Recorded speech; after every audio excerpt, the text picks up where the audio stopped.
Bueno, hola, muy buenas tardes a todos y todas. Mi nombre es Natalia Álvarez y voy a ser quien los va a estar acompañando en este encuentro como moderadora. Desde la Usina Social le agradecemos la participación a todos y todas de esta capacitación que pensamos para el mes de las infancias y al que titulamos Infancias Diversas, abordaje integral en el desarrollo de las infancias desde un acompañamiento respetuoso. Hoy somos muchos los que estamos participando de este encuentro y no solamente son personas de la ciudad de Rosario, sino también que hay gente de Funes, de San Guillermo, Galvez, Villa Constitución, Santa Isabel, Tostado, Laguna Paiva. Además, queremos contarles que la Usina Social es una organización sin fines de lucro, un espacio abierto de encuentro y participación ciudadana, un espacio de encuentro que imaginó y fundó Miguel Lischy, apuntando a poder generar un espacio transformador en nuestra ciudad. Tal como decía él, esto es una usina de ideas y de proyectos transformadores para que impulsen cambios tanto a nivel personal como en nuestras comunidades y los territorios. Actualmente, quien preside nuestro espacio de la usina es Clara García, de quien queremos compartir con ustedes el siguiente mensaje. Hola, soy Clara García, presidenta de la Usina, y quiero darles la bienvenida a este laboratorio de ideas sobre infancias trans. Ustedes saben que garantizar los derechos de las infancias y de la diversidad sexual ha sido una premisa, ha estado en el centro de nuestras preocupaciones. Así lo hicimos en Santa Fe durante los gobiernos del Frente Progresista y muy especialmente durante el último gobierno de Miguel Lischy. Es por eso que estamos realmente muy orgullosos promoviendo debates que, bueno, permitan pensar en la ampliación de derechos y que contribuyan a infancias más felices y libres de discriminación.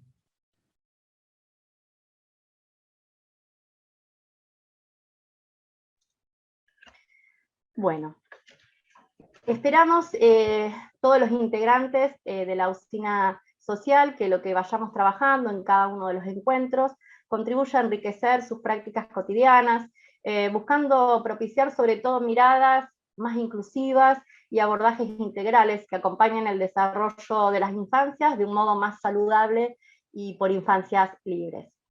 Ahora bien, para el desarrollo de este encuentro, les solicitamos que a medida que vayan haciendo las exposiciones, quienes nos van a acompañar en el día de hoy, ustedes vayan pudiendo dejar registrado en el chat general aquellas inquietudes que quieran para luego de que terminen las exposiciones, poder intercambiar con los expositores.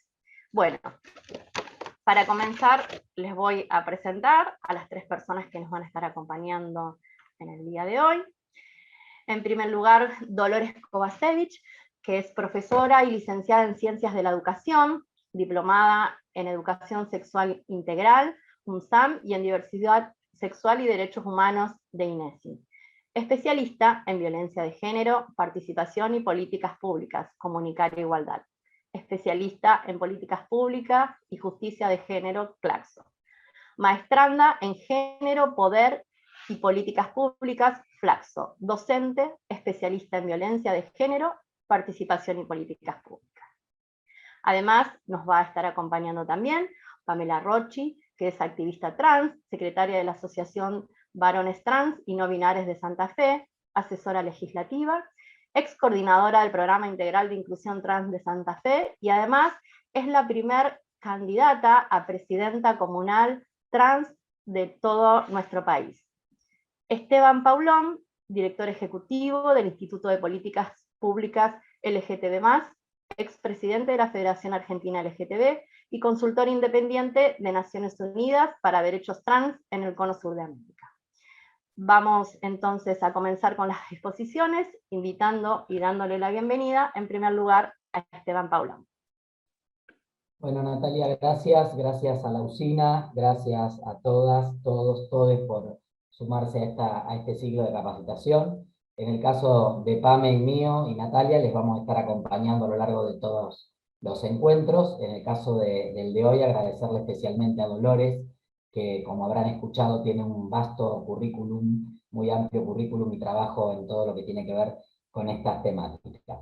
De mi parte, aparte de agradecerles, contarles por qué creo sinceramente que es central poder trabajar la temática de las infancias diversas y por qué me parece que este trabajo es una estrategia clave a la hora de pensar herramientas para prevenir y erradicar la discriminación y la exclusión que vive el colectivo de la diversidad sexual y en particular el colectivo trans en nuestra sociedad. Ustedes saben que Argentina, lo vamos a estar viendo a lo largo de estos encuentros, Argentina tiene un marco legal muy importante en relación a la diversidad sexual y a los derechos de las infancias, iniciando con la ratificación de la Convención Internacional de los Derechos de Niños, Niñas y Adolescentes, a través de la Ley 26061, que crea el Sistema de Protección Integral, de Protección y Promoción de Derechos de las Infancias.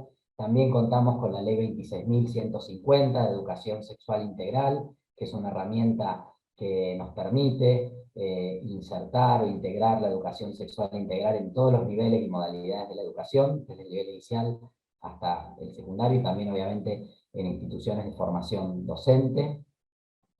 Tenemos más cerca en el tiempo, en el año 2010, la Ley de Matrimonio Igualitario, la ley que permite que todas las parejas, independientemente de cómo estén conformadas, puedan acceder al reconocimiento pleno del matrimonio y todos los derechos y obligaciones que vienen de la mano del matrimonio, incluida la adopción, y la adopción conjunta, por supuesto, la copaternidad, y también todo lo que tiene que ver con derecho de pensión, de herencia, de cuidados, licencias de cuidados familiares enfermos, bueno, todos los derechos y obligaciones del matrimonio. En el año 2012 llegó la Ley de Identidad de Género, la ley que permite que las personas del colectivo trans puedan acceder al reconocimiento legal de sus identidades de género autopercibidas en el Documento Nacional de Identidad y en la partida de nacimiento. Luego esa ley también incluye el derecho al acceso a la salud, a la atención integral de la salud del colectivo trans y el trato digno, que es un tema muy importante porque esto afecta o impacta directamente en las infancias. Justamente la figura del trato digno que se incorpora en la ley de identidad de género tiene que ver con que no siempre los niños, niñas y niñas logran acceder al derecho a la identidad de género, pero la ley garantiza que aunque no lo hubieran hecho, en el trato cotidiano, en los espacios que compartamos con esos niños, niñas y niñes, nos dirijamos, referenciemos de acuerdo al género autopercibido. Más recientemente, ustedes saben, ley de cupo laboral travesti y trans, se ha aprobado este mismo año, y recientemente un decreto del Poder Ejecutivo Nacional que reconoce en el marco de la Ley de Identidad de Género las identidades de las personas no binarias, es decir, aquellas personas que se van a identificar en relación a su género por fuera del binomio tradicional masculino-femenino. Como ven, Argentina, y en los encuentros subsiguientes lo vamos a ir profundizando, pero Argentina cuenta con un marco legal muy, muy importante en materia de derechos para las diversidades y en especial para el colectivo trans, y sin embargo tenemos la percepción, y en la práctica cotidiana nos encontramos permanentemente con situaciones en las cuales vemos que sigue existiendo una distancia entre la igualdad legal, todo ese paquete de derechos que hoy tenemos aprobados por el Congreso, y la igualdad real. Es decir, el ejercicio que las personas podemos hacer de esos derechos conquistados. Usando una figura muy simple que siempre trae a colación un querido amigo, dice: hemos conquistado el derecho al matrimonio y seguimos luchando por el derecho al noviazgo. Podemos casarnos en un registro civil como cualquier otra persona, tener los mismos derechos y tal vez ir de la mano con nuestra pareja en un parque, o intentar ir a un bar o a un restaurante a comer y demostrar afecto a la persona con quienes estamos. En el caso de las parejas del mismo sexo puede significar o puede resultar en una agresión, en un insulto, en una expulsión de un determinado lugar público. Esto sigue pasando. Y por supuesto, del mismo modo, la ley de identidad de género restituyó el derecho a la identidad de las personas del colectivo trans, pero lejos estamos de que ese derecho que sea restituido se transforme automáticamente en el acceso igualitario al empleo, a la educación y a las mismas oportunidades que las personas que no somos personas trans.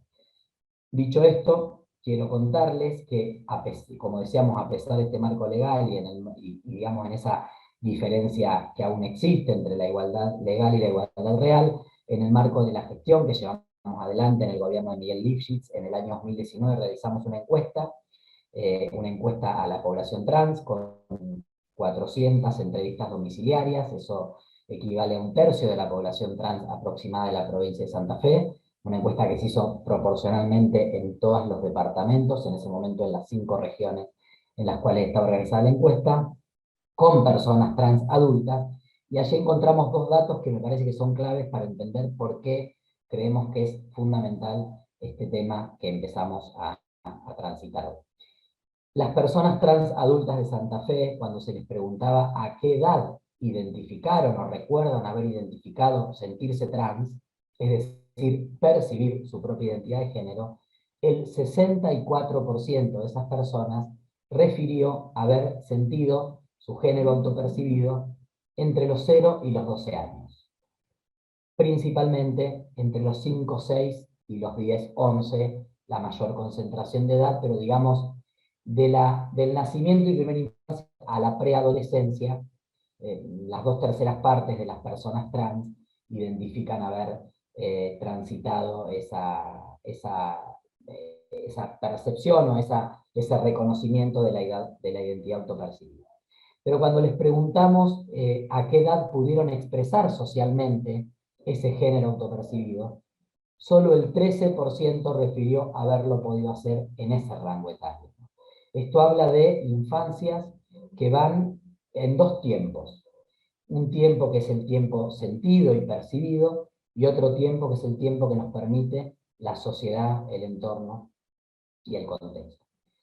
Y esos 2 tiempos en los que se da la experiencia de identificarse como una persona diferente en relación al género, en el caso de las personas trans, y también aplica obviamente para el caso de la orientación sexual, con gays, lesbianas y personas bisexuales, esos tiempos que se van dando de distinta manera, marcan no solo barreras objetivas para el acceso a determinados derechos, por ejemplo, poder expresar abiertamente quién uno es en una escuela, en un club, en la propia familia, con los entornos cercanos, sino que también genera mucha angustia, genera situaciones de depresión, de autolesiones, e incluso en la mitad de las personas encuestadas, al menos un intento de suicidio en su vida.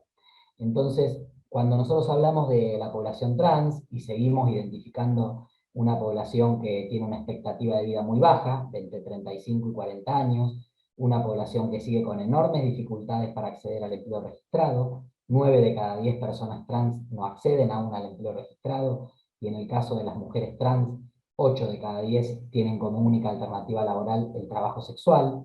Cuando hablamos de un colectivo que sigue excluido de la salud pública y de la educación, donde muchas veces, tal vez a quienes son docentes de nivel inicial, no les tocará les tocará acompañar algunas situaciones seguramente, porque también desde la subsecretaría en su momento acompañamos algunas situaciones con población trans en nivel inicial, pero es cierto que no les toca la etapa digamos, de más exposición y de más salida pública en relación a la expresión del género, pero la verdad es que cuando vemos los datos de exclusión, de empleo, de educación, de salud y, como les decía, la expectativa de vida en el colectivo trans, y lo cruzamos con estas otras informaciones que claramente nos hablan de un colectivo que muchas veces para poder vivir abiertamente su identidad migra, sale de sus hogares, a veces en situaciones violentas y a veces por propia voluntad, entendiendo que en sus hogares esto no lo puede expresar y que tal vez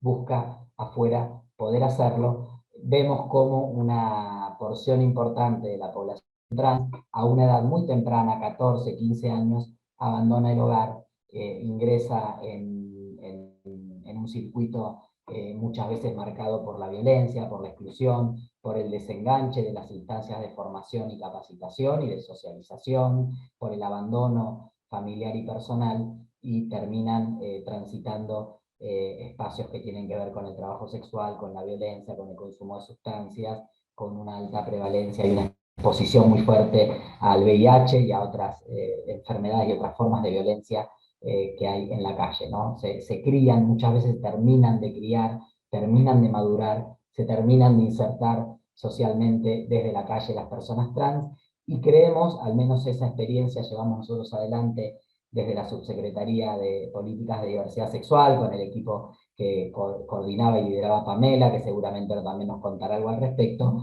pero en la experiencia propia que tuvimos en la gestión, con más de 150 familias que acompañamos en los 4 años, hemos visto cómo se reduce el nivel de exclusión, de abandono escolar, de violencia, cuando logramos que las familias o los entornos significativos y afectivos, que muchas veces son los docentes, las docentes, compañeros, compañeras de escuela, logran prestar oído, escuchar, identificar que aquí está presentándose o planteándose algo y poder acompañarlo.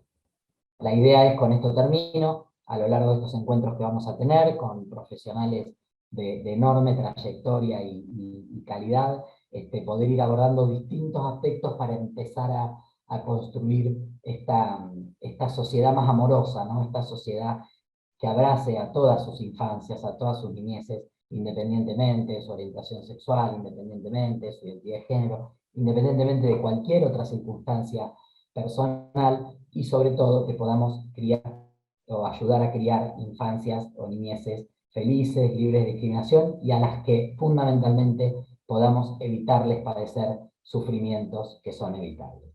Esta es la invitación, y les agradecemos enormemente este compromiso de acompañarnos en este camino de formación que seguro después volcarán en su práctica profesional. Muchas gracias. Muchas gracias, Esteban. La verdad que, bueno, cuántas cosas en esta breve charla nos has podido acercar. Creo que esto de poder asumir un compromiso en acompañar desde nuestros lugares a las infancias, tal cual como decías vos, para que puedan transitar desarrollos de infancias más libres, y acompañar también a sus familias en ese sentido. Bueno, ahora le vamos a dar el paso a Pamela Rocci. Bienvenida, Pamela.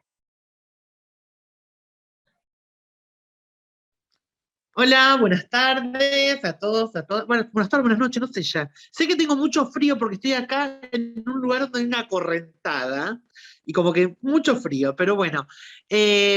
Nada, contarles un poco a todo esto que venía contando Esteban, todos estos derechos que hemos ganado, que hemos militado. Bueno, principalmente Esteban fue un gran luchador de la ley de matrimonio igualitario, el cupo y un montón de cosas que hemos estado ahí acompañando. Y lo que hemos hecho las y los activistas es recoger todas estas leyes, todas estas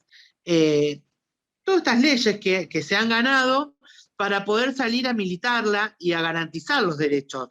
Porque nadie se levanta de un día para el otro para decir, bueno, vamos a respetar a todo el mundo, vamos a tratar bien a todo el mundo, porque no pasa. No pasa porque por más que tengamos un montón de leyes, de la ley a la realidad, a que le llegue a los compañeros y compañeras, hay un brecho, un largo camino. Y nos pasó, por ejemplo, nosotros, como contaba Esteban, entre el 2015 y el 2019, en la provincia de Santa Fe estaba la Subsecretaría de Políticas de Diversidad Sexual.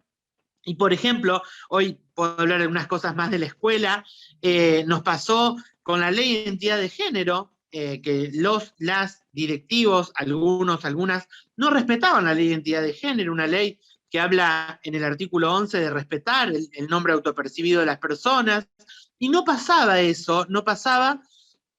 ¿Y qué tuvimos que hacer? Junto en aquel momento con el Ministerio de Educación, sacar resoluciones ministeriales que decían exactamente ni más ni menos que lo que decía la ley de identidad de género.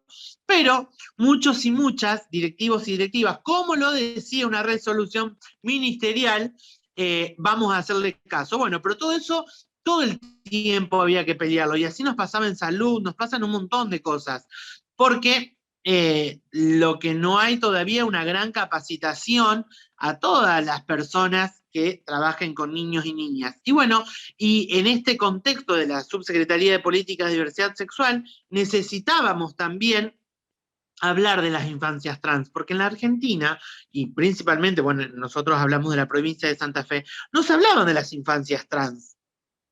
Y muchos de nosotras y nosotros fuimos infancias trans, fuimos niños, fuimos niñas, que no hemos sabido en aquel momento decir, bueno, soy esto. ¿Por qué? Porque no se hablaba.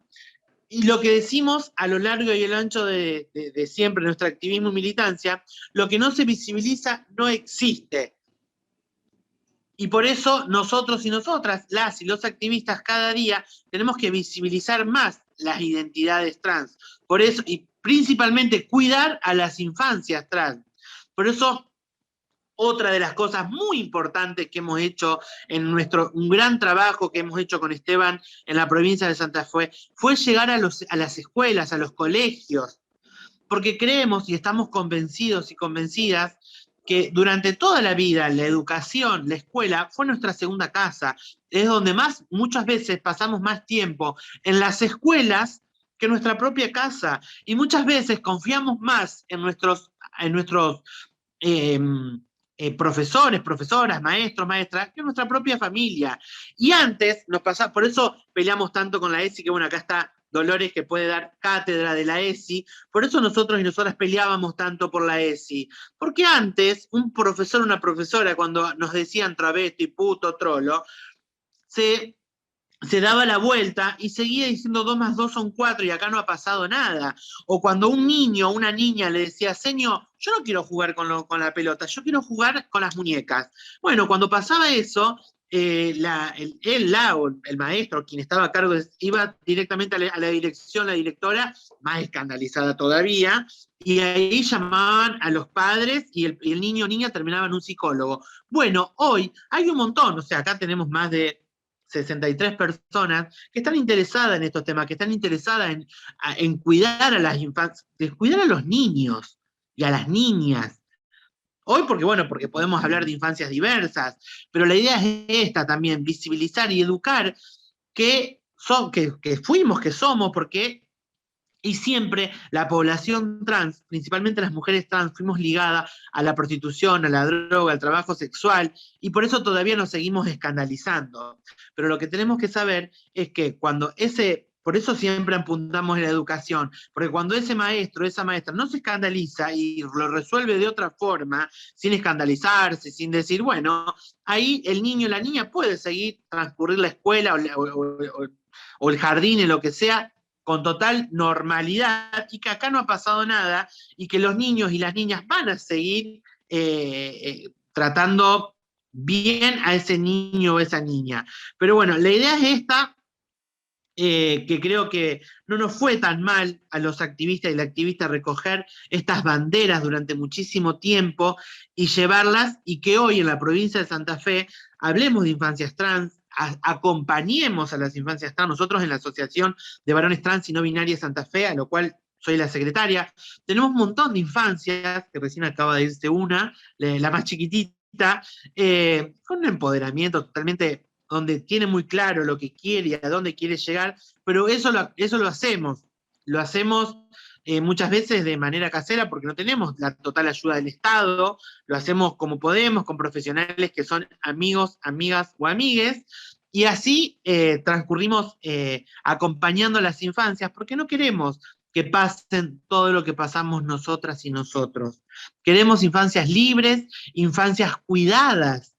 Queremos infancias cuidadas. Es importantísimo que todas las personas que están acá cuidemos a los niños y a las niñas, porque seguramente más que ellos lo saben, este año y medio de pandemia que tuvimos, muchos niños y niñas están encerrados en sus casas con un montón de personas que no respetan un montón de sus vidas, y por eso necesitamos apuntar siempre en la educación, y que sean los profesores, las profesoras, los maestros, que nos acompañen, porque yo lo hablo de mi parte, una de las primeras personas, cuando yo quise ser trans, hace 21 años, no hace 2 días, hace 21 años, fue una maestra, y las maestras fueron quienes me acompañaron y no se escandalizaron y fueron a hablar de otra manera con mis padres. Y por eso siempre, y tanto en la gestión con Esteban, y lo seguimos haciendo y apuntando a la educación. Necesitamos la ESI, necesitamos que todos los maestros, maestras, directores apliquen la ESI correctamente, como se tiene que aplicar, para que tengamos infancias felices y libres. Así que bueno, nada más, era modo de presentarme. Muero por escuchar a Dolores, que tiene muchísimo por contarnos, y nada, acá estoy después para que hagamos preguntas. Muchas gracias, Pamela. Bueno, entonces vamos a darle lugar a Dolores, y les recuerdo que vayan poniendo sus inquietudes en el chat, como para luego poder abrir este espacio de preguntas con quienes están exponiendo. Bienvenida, Dolores. Gracias, Natalia. Bueno, buenas tardes a todas, todos y todes. La verdad que un gusto compartir este espacio, este rato de charla con ustedes. Gracias también a Esteban y a Pamela, no solo por la invitación, sino por cómo han encarado este primer encuentro, ¿no? Con todo lo que han dicho, creo que tenemos un montonazo para charlar. Yo lo único voy a romper un toque el protocolo de lo que dijo Nati, esto de que escriban en el chat. Me parece que me sale ahí un poco más la profe. Les voy a ir pidiendo que prendan las cámaras, primero quienes obviamente lo deseen, no es condición obligatoria para permanecer en este rato que vamos a compartir, pero me parece que estaría bueno vernos entre todos. Y primero me gustaría preguntarles a ustedes, antes de definir, bueno, qué es la educación sexual integral, de qué hablamos cuando hablamos de ESI, y sacarnos por ahí algún prejuicio, alguna duda, o algo que se pueda ir conversando, que me puedan comentar si es que ustedes recuerdan haber tenido educación sexual en algún momento de la infancia. Vamos a ser más específicos, porque a veces esta pregunta la utilizamos y bueno, apelamos a toda nuestra biografía escolar, ¿no? A todo ese recorrido, pero primeramente, ¿ustedes recuerdan haber tenido, siendo niñas, niños, niñes, algún tipo de educación sexual? Pueden abrir el micrófono, no hace falta que levanten la mano, pueden escribir en el chat, yo lo tengo abierto ahí también.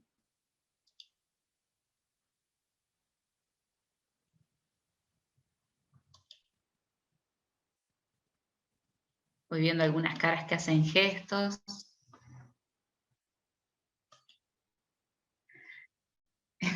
Sí, en 7º grado, un video de toallitas siempre libre, dice Esteban. Bueno, sí. No se puede desmutear. Ah, mira, bueno, debe ser algo de la configuración. Entonces, bueno, apelamos al chat, si es que no se puede abrir el micrófono. No, ahí, Gerard, ¿podés habilitar para que cada uno se desmutee ahora en este momento? Disculpen, yo pensé que podrían abrir el micrófono, ¿no? Fue un error mío. Bueno, en general ahí parece que no, otros relatos en la secundaria. Solo ahí les va a aparecer un cartelito que les pide desmutear, ahí se pueden desmutear, si quieren. O a medida que vayan pasando, a medida que vayan pidiendo la palabra en el chat, los podemos ir desmuteando. Bueno, y si no, bueno, igual acá van apareciendo varios comentarios, en general asociados a la educación secundaria, quienes sí recuerdan. Un taller en secundaria sobre métodos anticonceptivos, ahí la veo a Fer ahí concentrada con sus auriculares y el mate. Voy viendo algunas, algunas caras conocidas. Yo en lo personal, Sí. en mi casa siempre se habló. Ajá. Siempre con mucha libertad. De hecho, mis hermanos, yo tengo un hermano que pertenece a la comunidad, tengo 2. Uno que pertenece a la comunidad y un hijo. Tengo un hijo que así nos lo contó, fue como fuerte, pero lo más lindo que vino, confió en su mamá y su papá. Como en su momento mi hermano lo hizo a mis padres. Nada más que mi mamá era mucho más conservadora. Y lo vivió mal, digamos, se enfermó. Bueno, y decidirse a Bariloche donde para él vive más libre. Acá él iba con su pareja y, como decía Esteban, lo han echado de lugares, o no lo dejaban entrar, o decían, vos tenés cara de rarito. encima fue al Politécnico, una escuela donde la pasó también muy mal, y bueno, a mí me tocó por suerte toda esa previa donde sí acompañaron, mi mamá nos acompañó desde un lugar súper muy chicos, y poder acompañar a mi hija, y yo siempre digo, ojalá yo tuviera la libertad que tiene esta criatura con 14 años, yo la admiro. Quisiera tener Bueno, la entonces libertad el que tiene. registro, ay, ¿tengo delay? No, ahí está. El registro, Sabina, es haber tenido ahí algún recorrido en tu infancia, como que en tu casa sí se charlaba estos temas, pero no concretamente en la escuela, ¿no? Así viene a ser como el resumen. Perfecto, ahí me hace que sí con la mano. Creo que había otra persona que habría levantado así como la mano manualmente. ¿Ahí? ¿Se escucha? Sí, ¿Se escucha? sí, María. Sí. Yo tengo 69 años y no recuerdo de muy pequeña, pero sí habiéndome criado en un pueblo del sur de la provincia, recuerdo que el director de la escuela tenía una relación con otro director de otra escuela y mi mamá siempre nos decía, mi mamá era maestra en la escuela y amorosamente nos decía, ellos se quieren mucho, se aman. Y entonces siempre me quedaba esto. Es más, después ocurre que, ay, perdone, pero Siempre es inoportuno el celular. no importa, ya pasó. Con el tiempo, y no hace muchos años, llegó a vivir esta persona a una cuadra del lugar donde trabajo y pude contarlo esto que en casa se decía, ellos se quieren mucho, ellos se aman. Siempre me había quedado eso, ¿no? De esta relación de a dos, que eran dos personas masculinas. También ocurría con el que era el director de la estación de trenes. Y por años. Me mata que están todos identificados ahí con puesto laboral. Sí, pero más allá de eso, creo que tenían en el pueblo un lugar de mucho respeto, de mucho cariño, que se lo habían ganado por cómo eran estas personas, ¿no? Eulalia, bueno. vos entonces el registro que podés compartir es que en tu casa, cuando vos eras muy chiquita, se hablaba siempre desde el respeto y el cariño y el afecto que sentían, exactamente, y el amor que sentían estos dos varones en su momento, ese como el registro que tenés. Bien, perfecto, ahí vamos con un registro de tu infancia. Me marcó en la relación después, ¿no?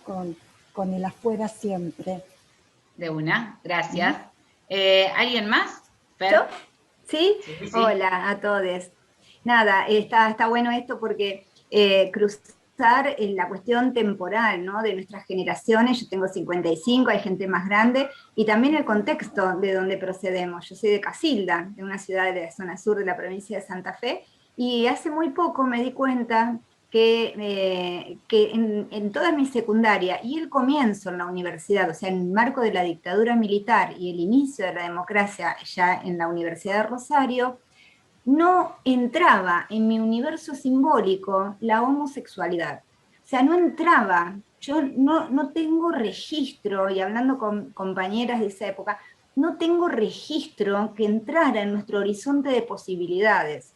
Porque, a ver, en la misma época no se hablaba de los desaparecidos en la dictadura, porque claramente era un peligro, de eso no se habla, así reaccionaban los adultos, pero de la homosexualidad ni siquiera el estaba fuera, ¿sí? No solo del currículum, sino también en lo que se hablaba entre pares, ¿no? Bueno, esto lo digo porque es un descubrimiento de mi propia historia que hice hace muy poco, ¿no? Esto de que ni siquiera estaba presente la posibilidad de pensar que un varón se enamorara, o que sea enamorado, no importa, pero que esté con otro varón, una mujer con otra mujer. O sea, eso, solamente eso, era impensable. Así que, como podríamos resumirlo, esto que vos nos contás, en una negación, porque en realidad no había nada, es totalmente de lo cotidiano, no se hablaba de esto, no era una posibilidad, no se hablaba de otro vínculo sexoafectivo, o sexual o afectivo, que no sea entre personas heterosexuales. Fíjense que estamos tratando de empezar a trabajar sobre qué es la educación sexual integral, enfocándonos particularmente en las infancias y en las juventudes, enfocándonos particularmente en las infancias trans y no binarias, como decía, por ejemplo, Pamela, y todos estos registros vienen asociados unos a otros de la mano. Fíjense también esto, qué interesante, y yo este ejercicio trato de hacerlo siempre porque me convocan los relatos también que van apareciendo. Te decía Fer, esto de la diferencia generacional me parece que es fundamental pensarla, y a la vez que no necesariamente implique que porque una persona tenga una determinada edad no abra la cabeza, ¿no? Para comprender otras cuestiones que tal vez no eran de su época. Pero digo, pensando en este recorrido que estamos haciendo, prácticamente en los relatos que aparecieron ahora y en los que veo que aparecieron acá en el chat, en la infancia hay muy poco asociado a la educación sexual. Entonces, desmistificar esto de no tuve educación sexual, no hablaba de sexualidad, en la escuela no se trabajó sobre educación sexual, más que algún caso concreto que veo ahí que apareció en el chat, poder desmitificar esto y decir, bueno, en realidad no es que no se estaba trabajando sobre educación sexual, sino que vamos a decirlo de otra manera. Explícitamente, y en lo curricular un poco, para quienes somos docentes entenderán más bien de esa dimensión, ¿no? Explícitamente, curricularmente, no se hablaba de educación sexual. Esto no quiere decir que no se nos estaba educando sexualmente, ¿no? Que no se nos estaba educando en sexualidad. Sí se nos estaba educando en sexualidad. ¿Por qué? Porque se nos hablaba de o mejor dicho, no se hablaba de aquellas cosas que no se consideraban normales, ¿sí? Se sancionaba la palabra de una niña, por ejemplo, como decía Pame, que si no hubiera intervenido a lo mejor una docente hace 21 años atrás con su familia, el relato tal vez podría haber sido otro, o no, digo, lo tomo de ejemplo así como concretamente. Se trabajaba también en las escuelas, ¿no? Y también pensándolo un poquito en la actualidad, con una lógica binaria, ¿no? Varones y mujeres, digo, clases de educación física, listados de asistencia, baños, juegos, actividades, estructura edilicia en sí, también, ¿no? Como todos esos espacios que los varones podían ocupar a lo mejor en un recreo jugando la pelota y las chicas no. Ahora que digo esto, asocio con una invitación que tuve el año pasado para charlar con unas compañeras de Corrientes. Y las compañeras me comentaban que aún en muchas escuelas de la provincia existe esta división de patio de mujeres y patio de varones, en donde los patios de varones obviamente son grandes, juegan a la pelota, corren, gritan, saltan en los recreos, aprovechan, digamos, todo el espacio, ¿no? Lo vivencian, lo atraviesan y demás. Y el patio de mujeres son los techaditos chiquitos, tipo llamado patio de invierno, como para que nos hagamos ahí una lógica. Incluso me mostraba ahí un par de fotos como para ver, en donde las niñas, ¿no? Y las infancias feminizadas van ahí, ¿sí? No pueden correr mucho, no pueden moverse mucho, porque hay mucho menos espacios con respecto a esta división. Digo, esto en nuestra provincia, yo creo, o al menos me hago cargo de lo que voy a decir, está bastante deconstruido. Ahora, no implica que los varones aún sigan tal vez utilizando más los espacios que las mujeres. Y fíjense que estoy siendo bien binaria, ¿eh? Bien binaria, estoy hablando de varones y de mujeres, con esa lógica que también las instituciones educativas sostienen. Ahí veo que siguen apareciendo algunos comentarios en el chat. Bueno, todo esto tiene que ver con esa educación sexual que estábamos hablando, que en realidad se nos dio, ¿sí? De una manera implícita, ¿sí? Siendo parte del currículum oculto, porque a las niñas y a los niños se nos dijo cómo sentarnos, a quién querer, ¿sí? A quién no querer, qué es lo que estaba bien en lo que remite a sexualidad y qué es lo que no. Y así también se fueron construyendo los diferentes estereotipos de género, ¿no? Como para ponerlos en una categoría más conceptual, que nos hizo ser y nos encasilló en varones y en mujeres, ¿sí? Nuevamente reitero, en esta división estrictamente binaria. Quienes se salen de esos estereotipos y quienes se salen de esas lógicas cis heteronormativas rompen justamente con lo que está permitido o lo que está considerado normal. Y así esta pregunta también al inicio, ¿no? Porque digo, bueno, es una invitación siempre a pensar en algunas otras preguntas. El año pasado elaboramos una encuesta a modo de recurso para difundir en una de las capacitaciones que hicimos con un grupo de compañeras, y poníamos, ¿no?, como varios ítems, y les voy a compartir algunos de ellos para ver si ustedes también se han interpelado alguna vez desde esta lógica que tiene que ver con todo lo que veníamos diciendo recién. Si alguna vez se preguntaron si son heterosexuales, digo, ¿alguien alguna vez se sentó a decir, che, ¿qué pasa? Yo soy mujer, cis, y me está gustando un varón? ¿Se sentó a cuestionarse eso? ¿Se lo sentó a pensar, a reflexionar? ¿O simplemente cuando nos preguntaron, che, Dolores, ¿tenés novio? Dijimos sí o no, depende, qué sé yo, la situación sentimental en la que estábamos en ese momento, pero en ningún momento nos interpelamos si eso estaba bien, mal, si nos gustaba o no, ¿no? Después, otro de los interrogantes que sugeríamos era, bueno, ¿me mentí alguna vez sobre mi sexualidad? ¿Me mentí a mí misma sobre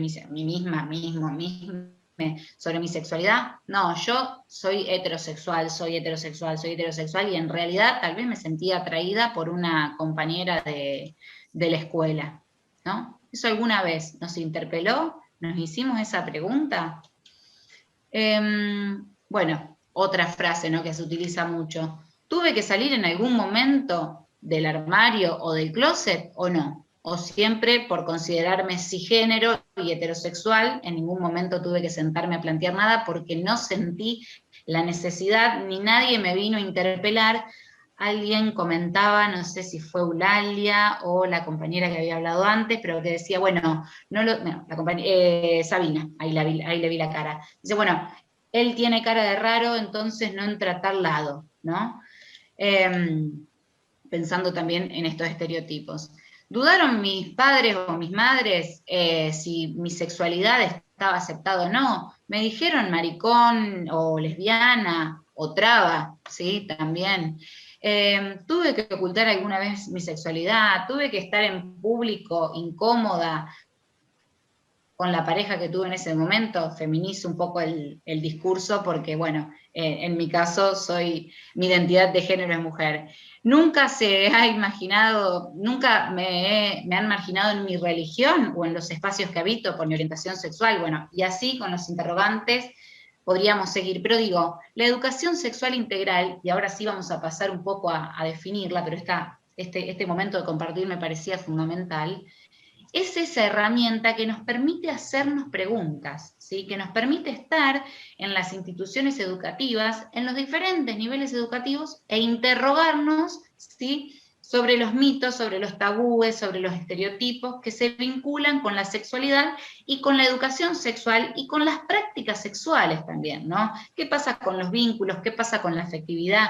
¿Qué pasa con mi identidad de género, con mi orientación sexual? Y ojo también con esto, no estoy diciendo nos tenemos que encasillar, definir, generar nuevos estereotipos o enmarcarnos dentro de una categoría, ¿sí? Porque puede que no, porque también la sexualidad es cambiante, muta, nos atraviesa, nos constituye de nuestro momento del nacimiento hasta el día que desaparecemos de la Tierra, ¿sí? Y puede ser que mute o puede ser que no, y que haya categorías concretas que no solo son categorías per se o teóricas, sino que van a construir y que van a formar o que forman parte de nuestra identidad. Entonces, la educación sexual integral, como primera cosa que me parece que está buenísimo ponerla como y 2 puntos, que es una herramienta para un montón de cosas, pero en principio para poder hacernos preguntas, para poder interpelarnos, y eso creo que tiene que ver con un montón de otros espacios que se van a ir abriendo a partir de estos espacios de escucha y de intercambio que se generan a partir del trabajo y a partir de trabajar, mejor dicho, desde la perspectiva de la educación sexual integral, y ahora vamos a explicar un poquito más esto. Yo si voy muy rápido, si charlo mucho, ustedes me van diciendo, me paran, me ponen ahí en el chat algo, no hay ningún problema, lo vamos charlando, ¿sí? porque a veces en el afán de no querer olvidarme de decir nada, me acelero sola.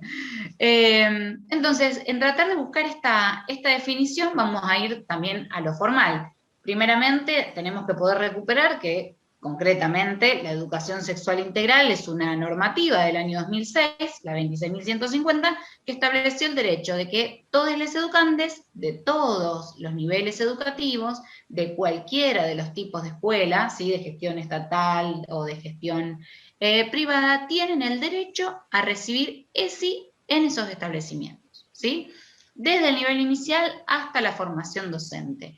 Y esto es fundamental destacarlo porque a veces hay mucho desconocimiento, sobre todo en cuanto al nivel que le toca aplicar o que le toca transversalizar o trabajar la ESI, ¿sí? Así que esto es fundamental remarcarlo, y más sobre todo porque hablamos de una normativa y por tanto estamos hablando de un derecho de los ciudadanos y las ciudadanas, ¿sí?, de todos. Después sí, retomar un poco la definición, y acá me la aparté para compartírselas así textual, de los lineamientos curriculares del año 2010.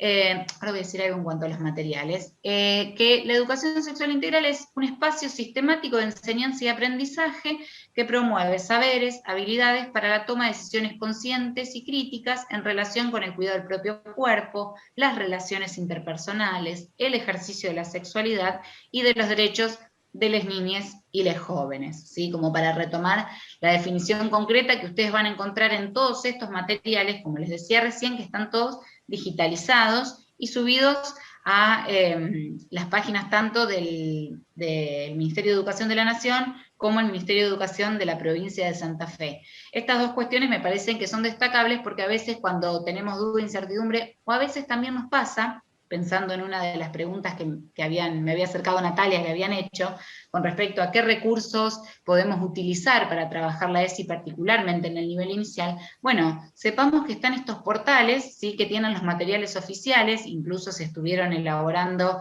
y se publicaron hace muy poquito por parte del Ministerio de Educación de la Nación, materiales actualizados para trabajar y transversalizar la perspectiva de la educación sexual integral en los diferentes niveles y en las diferentes modalidades. Entonces, estábamos en esto de poder encontrar una definición o seguir ampliando lo que veníamos diciendo. Dijimos que es una ley, hablamos de que es un derecho, hablamos de que es un espacio sistemático, que habilita la palabra, que nos permite interrogar, que nos permite hacernos preguntas, pero también, y algo fundamental, que hay que comprender qué es contenido curricular. Esto me acuerdo también de haber compartido un espacio con Esteban cuando nos habían hecho una pregunta, creo que fue el año pasado, me acuerdo que estaba Giselle Mahmoud. Era virtual, así que seguro fue el año pasado, que qué pasaba, si querían o no querían aplicar la ESI, o si alguna escuela, como decía una de las compañeras que intervino antes, se resistía a transversalizar la ESI, o como contaba Pame, del recorrido que tenían hecho por las diferentes escuelas, que por ahí se encontraban con resistencia a aplicar los contenidos ESI, o respetar una ley tan importante como es la identidad de género. Bueno, es como muy concreto y a la vez hay que poder elaborar, ¿no?, como un poco lo que vamos a decir, pero concretamente, ¿por qué es contenido curricular? ¿Sí? Una no elige qué trabajar a libre albedrío, ni en relación con la educación sexual integral, ni en cualquiera otra de las otras materias, entonces no podemos optar por si quiero o si no quiero, por si me gusta o por si no me gusta, porque no tienen que ver con nuestras convicciones personales, que están muy bien y nadie las cuestiona, pero bueno, también tenemos que poder comprender que nuestras convicciones personales no pueden atravesar y no pueden contraponerse, al menos en los ámbitos educativos, por ejemplo, con los derechos que se tienen que poder garantizar. Como por ejemplo el derecho a recibir información confiable, de calidad, actualizada, científica, ¿no?, que es uno de los objetivos del Programa Nacional ESI. Creo que alguien había abierto el micrófono y yo estaba como cerrando esta idea, no sé si me equivoqué o no, porque escucho como un ruidito de fondo, entonces digo, no sé si lo abrió para decir algo. Bien, bueno, me equivoqué entonces seguramente. Hasta acá, ¿cómo venimos? ¿Se va entendiendo más o menos esta definición que estamos armando? Que estamos compartiendo. ¿Sí? Bien, veo manitos arriba, cosa que... Impecable, como siempre, impecable. Bueno, Pame, gracias. Vos porque me querés y somos del mismo pueblo, entonces no tenés otra cosa que decir. Bueno, en esto de seguir pensando, ¿no? Como construyendo un poco de qué hablamos cuando hablamos de ESI, hay dos cuestiones también que son fundamentales y que tenemos que poder comprender, que me parece que a veces cuando hablamos de la implementación de la ESI, sea a nivel que sea, esto es lo que por ahí puede llegar a hacer más ruido o lo que no es cuantificable de alguna manera, ¿no? Porque podemos hacer, sí, estadísticas, relevamientos, si hay, no sé, planificaciones de las profesoras de educación inicial o de educación primaria que estén con una perspectiva escritas, ¿no? Y presentadas con una perspectiva de educación sexual integral, que incluyan contenidos incluso que prevén los lineamientos de la ESI. Pero hay otras cosas que se dan en la práctica que no son medibles de alguna manera. Y con esto me estoy refiriendo a que la educación sexual integral, justamente, repitiendo un poco la palabra, tienen estas dos lógicas, ¿no? De integralidad y de transversalidad, que son dos cuestiones fundamentales. ¿Por qué digo que son tan importantes o hago tanto énfasis en esto? La primera es porque estamos hablando de que no estamos diciendo que es solo educación sexual, ¿sí? No estamos diciendo que es esa educación sexual que muchos de ustedes recuerdan y comentaban recién, ¿no? Vinculada a lo biológico, vinculada a métodos anticonceptivos, repaso acá un poquito el chat. Vinculada a, bueno, a algo de lo que no se hablaba, ¿no? Sino que tiene este enfoque porque retoma la definición de sexualidad que estableció la Organización Mundial de la Salud, en donde se establece que la sexualidad es lo que nos constituye como personas, es lo que tiene que ver con los aspectos sociales, psicológicos, afectivos, culturales, éticos, ¿no? Toda esa dimensión que es tan, a veces pareciera inabarcable, ¿no? Porque es muy, muy amplia. Bueno, todo eso es lo que hace también... a ver, todo eso es lo que nos hace ser personas, porque iba a decir otra frase, pero no.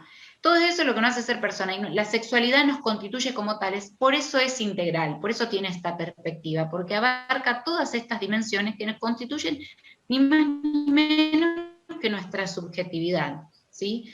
Eso por un lado. Por otro lado, pensar en una perspectiva transversal que la estipula no solo la normativa, sino que la recupera otra de las normativas, como lo es la resolución 340/18 del año 2018. No, ¿sí? no voy a...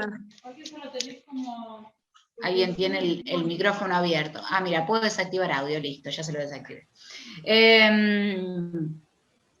Estaba en transversalidad, ¿no? Estaba hablando de la transversalidad ya. Y les comentaba justamente esto, que la educación sexual integral con esta perspectiva de integralidad, ¿sí? con este enfoque integral, es transversal y se prevé justamente lo que decíamos al inicio, esta transversalización, este atraviesamiento de todos los niveles, de todos los contenidos, de todas las modalidades, ¿sí? De todas las instituciones, desde la perspectiva ESI. Y yo insisto con esto de la perspectiva ESI, porque si no, muchas veces nos quedamos en, bueno, si agrego, no sé, en una materia determinada, un punto al final que diga, bueno, y se trabajará, no sé, en matemática, qué sé yo, la resolución de problemas con perspectiva de género, y es lo único que se va a trabajar en matemática, pero después nos encontramos en esa clase con que, no sé, el profe no respeta la identidad de género de un estudiante, ¿no? Que podría suceder, bueno, eso es contradictorio. Entonces, si bien hay un contenido concreto, explícito, establecido, mencionado en una planificación, después en la práctica no se está trabajando desde una perspectiva de educación sexual integral, ¿sí? ¿Se comprende esta distinción? A ver, otro ejemplo, por ejemplo, pensar, no sé, en educación física, ¿no? En donde en Santa Fe tenemos una resolución del año 2016, si mal no recuerdo, que promovía, no es resolución, creo que tiene otro, bueno, otro enfoque normativo, ahora no me acuerdo si era decreto o bueno. La cuestión, que promueve las clases de educación física mixtas, ¿no? Llamadas así. Bueno, está bien, bárbaro. En muchas escuelas se empezó a implementar la educación física llamada mixta, ¿no? Concretamente, que varones y mujeres vayan en un mismo horario a las clases de educación física, donde haya un profesor varón y una profesora mujer a cargo de esa clase, ¿no? Pero bueno, ¿de qué nos sirve ir a un mismo horario, ¿no? Pensándolo en perspectiva de si se quiere, o con perspectiva de género? Sí, los varones y las mujeres en esa clase de educación física van a jugar por separado. O van a jugar en el mismo grupo, pero un ejemplo que una compañera siempre da porque se indignó al verlo es, bueno, pero al final, cuando jugaban a la pelota los chicos y las chicas, el gol que hacían las chicas valía más que el que hacían los varones, no sé si doble, triple, no sé cuánto se lo cuantificaban, porque eran mujeres quienes estaban haciendo el gol, ¿no? Entonces digo, bueno, pensando en estos ejemplos que por ahí pueden causar gracia, pero son bien de lo cotidiano, sí, bueno, claro, curricularmente tal vez estaba planificado con una perspectiva vinculada a la educación sexual integral, pero concretamente lo que sucedía después en las prácticas no era con una perspectiva esa, ¿sí? Otra de las cuestiones que me interesa remarcar en este sentido, en esto de pensar la integralidad y pensar la transversalidad, y de hecho pensar en este encuadre normativo, no solo en el de la ley 26.150, sino en la resolución 340 que les mencionaba recién, no hice mucho hincapié, después si quieren les paso las normativas, pero sé que van a estar trabajando marco normativo en próximos encuentros, así que seguramente algún desarrollo más de lectura con las normativas hagan, pero bueno, les paso si no ahora en el chat algunas leyes afines. Son los ejes que se estipularon justamente en la resolución 340 para trabajar la educación sexual integral, o los vinculados a la ESI. Que los ejes en este caso son 5 y que tienen que ver con estos enfoques que mencionábamos, y con estas características que mencionábamos que constituyen o que nos hacen ser personas y que hacían a la definición de sexualidad, ¿no? Uno tiene que ver con poder conocer y ejercer nuestros derechos, otro tiene que ver con trabajar desde una perspectiva de género, digo, un ejemplo chiquito que doy para no demorarme luego con esto. Pensar en conocer y en ejercer nuestros derechos concretamente puede ser que sepamos que tenemos el derecho a vivir nuestra identidad de género libremente, sin prejuicio, y a poder manifestarla en la escuela, en mi casa, ¿no? Y a que se respete también la identidad de género autopercibida, que esto ha generado también ahí como en las instituciones un poco lo que decía Pame, ¿no? De, bueno, ¿qué hago si viene una niña, un niño, una niña y me dice que, no sé, su pronombre es él, o que se llama Franco, pero en el DNI dice que es María? ¿Qué hago con esto? ¿Qué no hago? Bueno, ¿qué hacemos? Adaptarnos al marco normativo del respeto hacia las infancias y del respeto a la identidad de género. No solo, como decía también Pame, creo, vincularlo a la normativa nacional, sino concretamente a la normativa provincial, ¿sí? A estas resoluciones que son del año 2016, creo también, 16, 17, y que llegaron, ¿no?, a las escuelas como con toda esta, para romper con estas incertidumbres o el qué hacer. Otro de los ejes que les mencionaba entonces tiene que ver con garantizar y con reconocer y con trabajar desde una perspectiva de género, ¿sí? Desde una perspectiva feminista o transfeminista, podríamos decir, respetar la diversidad, ¿sí? Valorar la afectividad y cuidar el cuerpo y la salud. Estos son así como los 5 ejes macro de la educación sexual integral y que están dentro de la normativa, ¿sí? Dentro de esta resolución que les venía mencionando. Ahí se me salió el... Ah, perfecto, habían puesto ahí en el chat, pero se me había ido como para arriba y pensé que había más comentarios. Y por último, como para no agobiarles tanto como con la charla, que ya más o menos estamos en tiempo. Igual creo, no sé Nati cómo lo ves, pero creo que vengo bien con el tiempo. Perfecto, ¿Puedo decir una cosita más? Sí, dale tranquila. Sí, estamos bien, estamos bien. Bien. porque veo ya controlo que hace más o menos media hora, pero no. Quería remarcar alguna cuestión con respecto a la resolución, porque en esta misma resolución que yo les decía se mencionaron los núcleos de aprendizajes prioritarios por nivel educativo. Entonces, mencionar concretamente algunos de estos núcleos, ¿sí? Algunos de estos ejes conceptuales que se trabajan en cada uno de los niveles. Voy a referir particularmente a inicial y a primaria, pero sepan que están vinculados obviamente también a la secundaria y a la formación docente, y pensando en esta transversalidad y en esta integralidad, la adecuación de los contenidos de la educación sexual integral para cada uno de esos niveles, y no es que en todos los niveles se da lo mismo, o de la misma manera, que esto a veces genera ahí una pregunta, una incomodidad o alguna posible rispidez, sepan que están adecuados a cada uno de los niveles. Por ejemplo, para el nivel inicial se prevé trabajar la diversidad de familias, decir no frente a interacciones inadecuadas con otras personas, no guardar secretos incómodos o que nos confundan, la disposición a recibir y a dar cariño, la adquisición de pautas de cuidado y autoprotección, digo, qué padre, qué familia, qué referente parental no quisiera que su hija, su hijo, su hija aprenda y adquiera la herramienta para poder decir no si algo le está incomodando, ¿no? Por ejemplo, para poder tomar voz. En el nivel primario se trabaja sobre los caracteres sexuales, sobre la totalidad del cuerpo humano, sobre los procesos de crecimiento, sobre cambios que se ven y se sienten en la pubertad, prevención del grooming, y bueno, bastante más. Trabajar sobre la equidad de género, digo, van apareciendo ahí un montón de contenidos que no se abocan solo a lo biológico, como muchas veces se cree, pensando en algunos mitos que estuvieron abundando, y que no reducen a la sexualidad a los aspectos biológicos, sino que por eso estamos hablando de este enfoque integral, ¿no? Para trabajar con perspectiva de género, con perspectiva de diversidad, y con una perspectiva de derecho humano, por sobre todas las cosas. Una cosa más, antes de cerrar esto, decir que necesitamos, ¿no? Para poder decir que queremos infancias libres y queremos infancias felices, poder pensar a la educación sexual integral desde una lógica no binaria y desde una lógica no cis, hetero, sexista, porque por ahí muchas veces en esto de la no actualización de la normativa, a pesar de que trabajamos con perspectiva de derechos, se termina reduciendo muchas veces esta lógica binaria, que me parece que es interesante pensarla, y una crítica, digamos, constructiva para hacer y para seguir pensándola así como una herramienta. Nada más. Gracias. Muchas gracias, Dolores. Bueno, si les parece,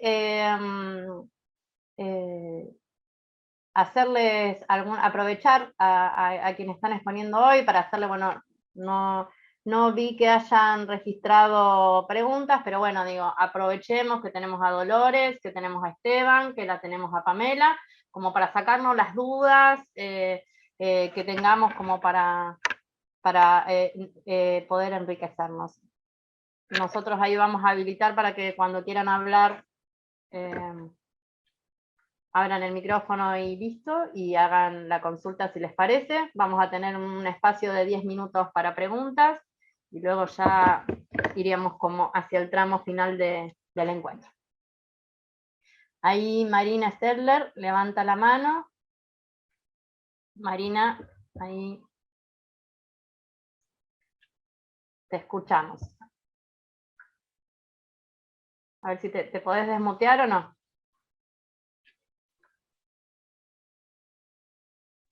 Estaba cerrando un apunte, mil disculpas, y toqué sin querer. Ah, bueno, no hay problema.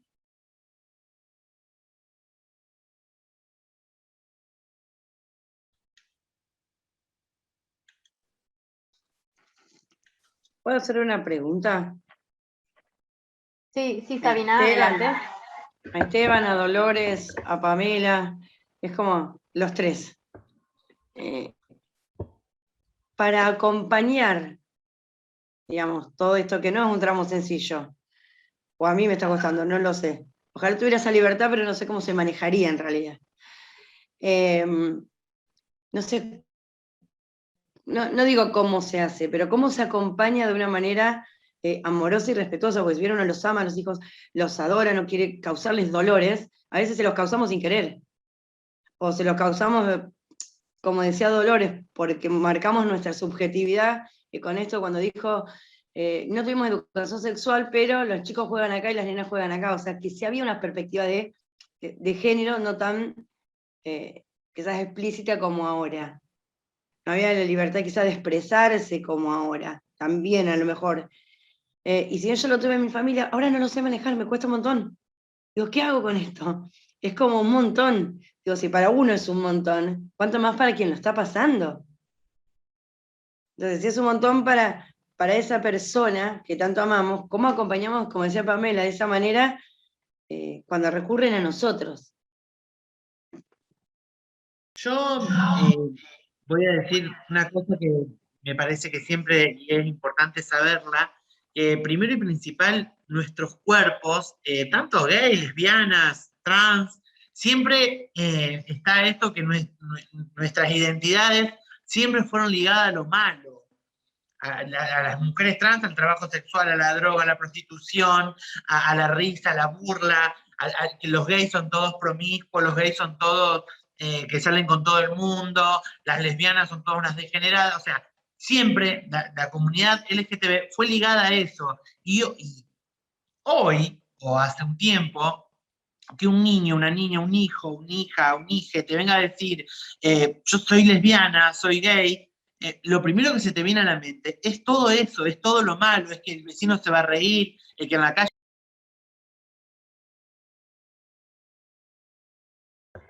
Pame, te todo eso, silenciaste. Ahí está. ¿Cómo? No te escuchamos el último pedacito porque te silenciaste. No, porque justo me llamaron y corté rápido. Es esto, siempre nuestros cuerpos fueron ligados a lo malo, a la risa, a la burla. Y bueno, y es eso, por ejemplo, yo siempre cuento, hoy no conté mi vida, pero siempre cuento un poco de mi vida. Yo soy quien soy, yo hoy soy candidata a presidenta comunal, soy asesora en la Cámara de Diputadas y Diputados de Santa Fe, fui funcionaria en el gobierno de Lipschitz junto a Esteban, pero pude hacer porque mi familia me acompañó, y mi familia es decir, bueno, que sea la vergüenza, sea la risa, bueno, hace 21 años atrás, mi familia me acompañó, y eso es todo. Saber que nosotros y nosotras somos hijos, no somos que otra cosa. Es difícil, y sí, nosotros, y bueno, y a Sabina o a quien sea, les invitamos, nosotros desde la Asociación de Varones Trans y No Binarios Santa Fe, tenemos grupos de familia donde se juntan todos los meses, una vez por mes, a charlar, a decir, bueno, ¿cómo sobrellevar también esto? Pero no cómo sobrellevar tener un hijo trans, o un hijo gay, o una hija lesbiana. Es cómo poder entender también que la sociedad no nos siga discriminando, y ser también, porque muchas veces nuestros padres, nuestras madres son activistas y militantes juntos a nosotros, y es esto, pero no para mí, para los que vendrán o para las que vendrán, pero yo creo que es esto, y saber que somos hijos nada más, y después es difícil, mirá que a veces yo hablo más con les chiques, y sí, es difícil, pero bueno, después hay que poner un poco de ambas partes, de nosotros y nosotras, y después de la familia, pero no echarlo a la calle. O sea, primero hablemos, lleguemos a un acuerdo, hablemos qué es esto que me está pasando. ¿Por qué? En nosotras, la comunidad trans, el 95% nos echaron de nuestras casas. Un tema que a mí me gustaría agregar a lo que decía Pame, pasa lo mismo con la orientación sexual. Parece que cuando hablamos de orientación sexual o de identidad de género, hablamos de aquellas personas que nos apartamos de la norma, de lo que más frecuentemente vemos, ¿no? Entonces, parece que las personas que pueden tener una identidad de género son las personas trans, y que aquellas personas que no somos trans no tenemos una identidad de género. O parece que orientación sexual podemos tener gays, lesbianas, bisexuales, y los heterosexuales no tienen una orientación sexual. Entender que todas las personas tenemos una orientación sexual y una identidad de género, que puede ser más o menos frecuente en lo que o visible socialmente. Digo frecuente en términos de lo que vemos en las novelas, lo que leemos en los cuentos, lo que vemos en nuestra propia familia. Yo soy hijo de papá y mamá hetero, nieto de abuelo, abuela hetero, hermano de 3 hermanos héteros, o sea, casados con hijos y toda la tomba. Entonces, me parece que, primer punto, entender que todos tenemos una orientación sexual y una identidad de género. Segundo punto, que como algunas evidentemente son más o menos frecuentes, no interesa el motivo, la que no sé, yo digo, de 4 hermanos yo soy gay, 3 hermanos son heterosexuales, pero esa frecuencia que nos da menos visibilidad a los menos frecuentes o a las menos frecuentes, hace que cuando nos visibilicemos, generemos debates que nos generan las orientaciones sexuales e identidades de género mayoritarias. Lo que decía Dolores, ¿en qué momento nos dimos cuenta que éramos heterosexuales? Les pregunto a las personas heteras que están acá. ¿Se sentaron con papá y mamá y le contaron que eran heterosexuales? ¿Recuerdan el momento en que se dieron cuenta que eran heterosexuales? ¿O es algo que, como es lo esperado, es la expectativa social y propia, social y aprendida?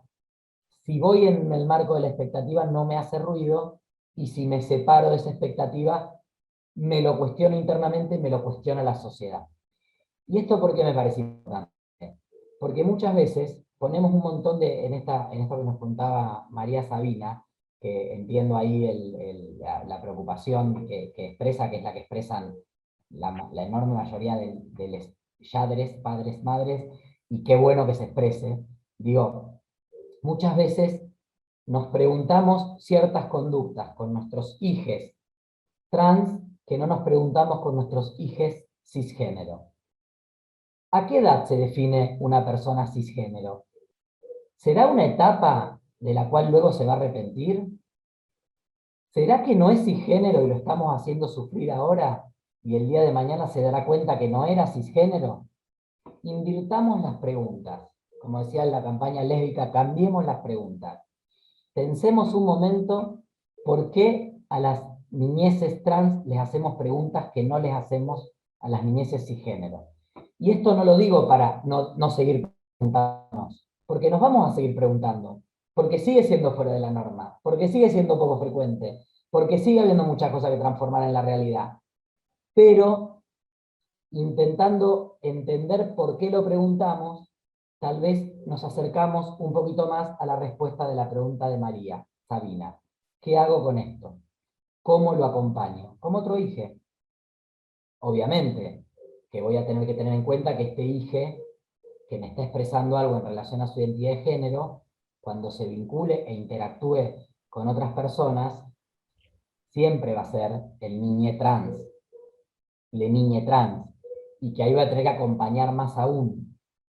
Pero es importante, me parece a mí, porque al menos en nuestra práctica profesional, desde la subsecretaría, los servicios que hemos acompañado, y fue un poco la orientación que trabajamos con un montón de profesionales,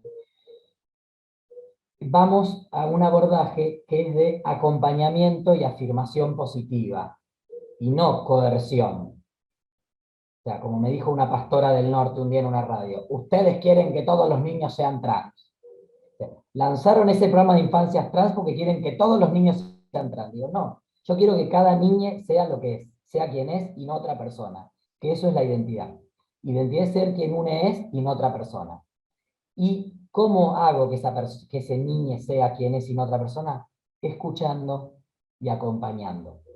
Si ese niño que a los 4 o 5 se pone zapatos, se pinta, se pone el rouge y se pone la cartera de la mamá y pasea como Bart Simpson en Los Simpsons que paseaba, finalmente expresa una identidad de género trans, va construyendo como las identidades de género cis se van construyendo. Si lo expresa, le habremos evitado un montón de sufrimiento y le habremos evitado tener una infancia y una niñez feliz como la que se merecen todos los niños y niñas. Si ese niño no es trans, y es una etapa, y está jugando, y explora, posibilidad obviamente, lo estaremos o le estaremos educando con una cabeza mucho más abierta, con una idea mucho más plena, abierta y diversa de la sexualidad, y preparándole para insertarse en un mundo que es diverso a la fuerza. Porque durante mucho tiempo se nos quiso tener en un closet para que la diversidad, al menos en lo sexual, no se viera. Y hoy somos visibles. Entonces, es como tapar el sol con la mano. Dice, no, yo no quiero, si mi hijo es homosexual o gay, lo echo de mi casa. Pero en el jardín resulta que tengo el hijo de 2 mamás, o de 2 papás. Y mi hija de golpe va al cumpleaños de un compañerito y tiene 2 mamás, o 2 papás. Entonces lo podemos encerrar en un colonia-amish, opción 1, o podemos educarle para que esté preparado, no solo para esta diversidad, para la diversidad que es la sociedad en general. Entonces, primero, comprender que la sexualidad nos acompaña en todo el ciclo de vida. Desde que hacemos ahí el primer gritito cuando nacemos, hasta que nos morimos. No tiene que ver con una práctica sexual, ni con la actividad sexual, ni con los órganos sexuales. La sexualidad está intervenida por la cultura, por la sociedad, el género, tantas cosas. Segundo, desterrar esa idea que tenemos de que parece que para los temas complicados de la sexualidad, que en general son los de la diversidad, básicamente, estos emergen cuando en nuestro DNI pasamos a cumplir 18 años. ¿Escucharon esa? Cuando te vayas de casa, se lo digas. No, bueno, me voy de casa y me di cuenta que era trans. Me di cuenta que era gay. Yo me di cuenta que era gay a los 11, que me gustó un compañerito. Después pude haberlo vivido o no, pude haberme animado o no a decirle que me gustaba por miedo a perder su amistad, pude haberme sentido más o menos mortificado porque mis hermanos eran de una manera y yo era de otra, pero a mí ya me pasaba eso. Y del mismo modo me pasaba mi identidad de género. Simplemente mi identidad de género, como siempre estuve cerca del estereotipo de lo masculino, nunca me lo cuestioné. Entonces, empezar a pensar que esto es, digamos, que no se trata de un tema de frecuencias ni de volúmenes de visibilidad, sino que se trata de personas, de experiencias diversas de la sexualidad, son tan diversas como tantas personas hay, y que eventualmente en identidad de género y en orientación sexual, todas las personas vamos a transitar de la misma manera esa construcción, con la diferencia de que algunas personas la vamos a transitar con la mirada externa demasiado atenta a lo que nos pasa. Y entonces ahí ese acompañamiento tiene que ser de habilitación, de posibilidad. Yo te diría que siempre hay trabajo por hacer, pero te diría que si tu hija te lo pudo contar, María Sabina, hiciste muy bien el trabajo, porque ella encontró en vos, que sos su persona más cercana del entorno, en vos, en tu esposo, o en tu pareja, o como sea tu familia, encontró en esa familia el lugar donde poder contarlo. Probablemente ustedes le tienen que acompañar ahora a que pueda vivirlo fuera, que no es fácil, que va a ser un negocio y le vas a comprar un pantalón, pero es una nena, o al revés, pero es un nene, ¿por qué le compra una pollera? Bueno, métase en su vida, yo no le pregunto a usted qué hace, pero en esa interacción es importante ese acompañamiento, pero tu hija seguramente tiene muy claro lo que es. Y sobre esta fantasía de que la etapa, si se arrepiente, que van y vienen, ¿y cómo hago? Mirá, cuando discutíamos la identidad de género, 600 veces, ¿no?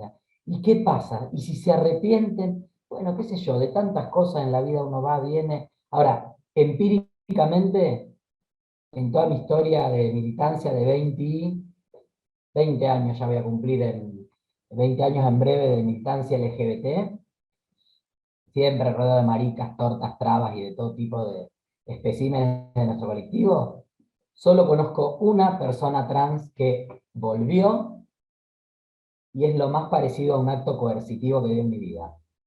Una joven trans del norte de Santa Fe de 25 años que se casó con una pastora de 50 y encontró que no era trans. Entonces digo, la verdad que tampoco sé hasta dónde su albedrío le permitió encontrar su identidad de género, cisgénero nuevamente, pero no me meto, cada persona tiene su recorrido y de eso se trata, de la autonomía. Pero la verdad que en el resto de los casos, es tal el padecimiento, es tal el sufrimiento, es tanta la mirada externa, que no encuentro que sea algo muy gracioso ver si paso por una etapa trans, a ver cómo me va y vuelvo. Entonces creo que ese acompañamiento afirmativo, ese escuchar todo cuando me plantea algo, como cuando me plantea otra cosa, nos va dando la pista de por dónde, y por dónde hasta donde nos dejen. también. Después hay una parte de la intimidad que tenemos también, cis, hetero, bi, trans, les, gay, donde ahí ya Yo papá, quiero mamá, sumar, banquen un poco. Sí. no, a lo que viene diciendo, bueno, tanto Pamela como Esteban, y que me parece que también puede ser así como un poco de resumen de la pregunta de lo que decía Sabina, digo, ella en un momento, en su pregunta dice, bueno, ¿cómo puedo acompañar desde el respeto, desde el cariño, desde el amor? Y justamente es eso, desde el respeto, desde el cariño, desde el amor, digo, si se da un acompañamiento con esas características, no puede lastimar, porque es todo lo que necesita una persona, digamos, en su vida, ¿no? Respeto, cariño, amor, amorosidad y acompañamiento, escucha, ¿no? Entonces yo creo que el acompañamiento ahí per se está de alguna manera dado, ¿sí? Tanto el acompañamiento como la intencionalidad de. Así que me parece que eso puede ser también como un buen resumen. Creo que la pregunta puede convertirse en una afirmación, acompañar desde, ¿no? Esteban, les quiero hacer una pregunta. Sí. Sí, hola, ¿qué tal? A mí lo que más me llama quiero saber qué es lo que lo asusta a los papás que se angustian cuando reciben esta, no sé si decir confesión, o por qué el hijo lo tiene que confesar cuando tenemos hijos heteros y no nos confiesan nada, ni siquiera si están de novio o si les gusta a alguien. Primero eso, ¿qué es lo que asusta a los papás? Y después quería saber un poco de su historia y si vieron una evolución en la sociedad en estos últimos tiempos, si se sintieron un poco más acompañados.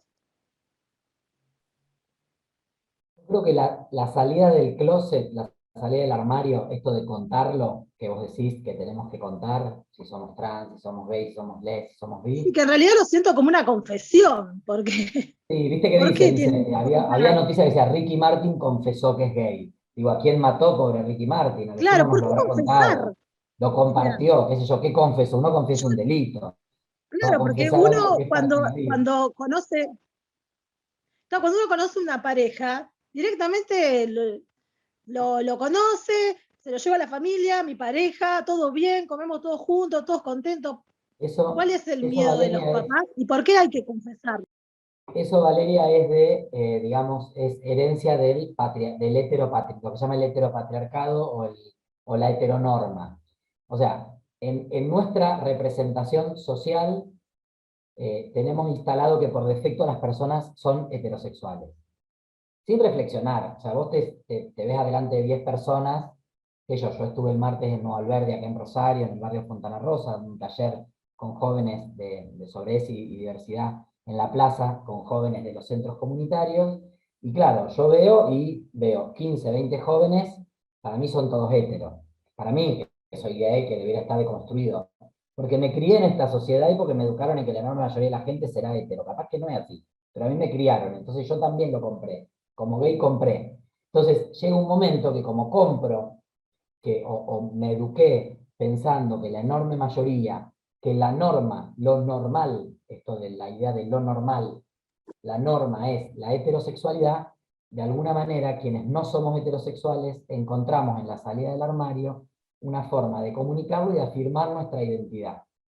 Dice, ¿cuántas letras más van a poner? LGBTIQA+. Y seguiremos agregando. Bueno, construimos identidades porque necesitamos pertenecer a colectivos para nombrarnos. Si no existiera la palabra gay, ¿cómo describiría yo quién soy? En una sociedad que sigue etiquetando a las personas en si sos o no heterosexual. Si no existiera la palabra gay, tal vez yo sería un no heterosexual. Bueno, como colectivo decido nombrarme. Y me nombro como un varón gay, o trolo, o marica, o maricón, o tragasable, o como me guste que me nombren. Digo, elijo mi nombre. Entonces, digamos, sigue siendo un acto identitario salir del armario. Es como decir, plantar una bandera, decir, este soy yo, esta soy yo, acá estoy. Porque en definitiva, si no, digo, uno dice, y los padres siempre saben, ¿no? Y los padres son bastante pavotes, les cuento, porque cuando no quieren mirar, no miran. cuando no quieren ver, no ven. Y dice, ay, a mí no me dio ninguna señal, mi hijo, que era gay, mi hija, que era lesbiana, y yo, no sé, jugaba con una muñeca a los 5 años, entonces mami, no viste nada. Después vio. Pero entonces en un momento tuve la necesidad de contarlo. Así como mis hermanos no. Me pasó con estos chicos del taller de chicos y chicas del taller del martes, que cuando les hago la pregunta y digo, ¿cómo le contaron ustedes a sus padres que eran heterosexuales? Y uno levanta la mano y dice, llevé una novia. Claro, facilísimo. Lo que pasa es que en esta sociedad heteronormada, te imaginas si yo caía con un novio. Primero tengo que anunciarlo porque pobre mi mamá se agarra un ataque al corazón. Digo, mami, primero te cuento que soy gay. Después, pero no practico, ¿eh? Soy gay. ¿Vieron eso que dice? Soy bisexual, soy gay. Soy gay pero no tengo pareja, ¿eh? Bueno, en realidad estoy conociendo ya, a las 2 semanas le traes el fulano. Y un día lo sentás en la Navidad, digamos, de a poco, para que la familia no explote en el primer momento. O sea, seguimos teniendo esas marcas de los miedos de cómo va a caer, cómo van a reaccionar, me van a aceptar, me van a discriminar, van a aceptar a mi pareja.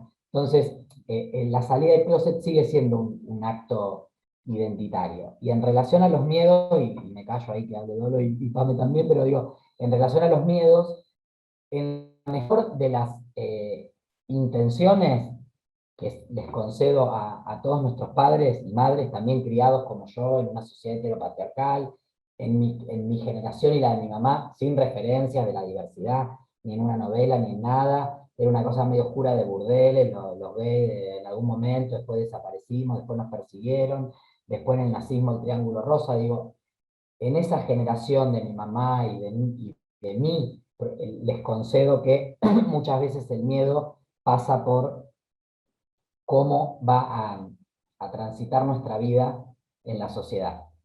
Porque ser homosexual es igual a SIDA, igual a quedarse solo, igual a morirse joven, igual a no tener acompañamiento.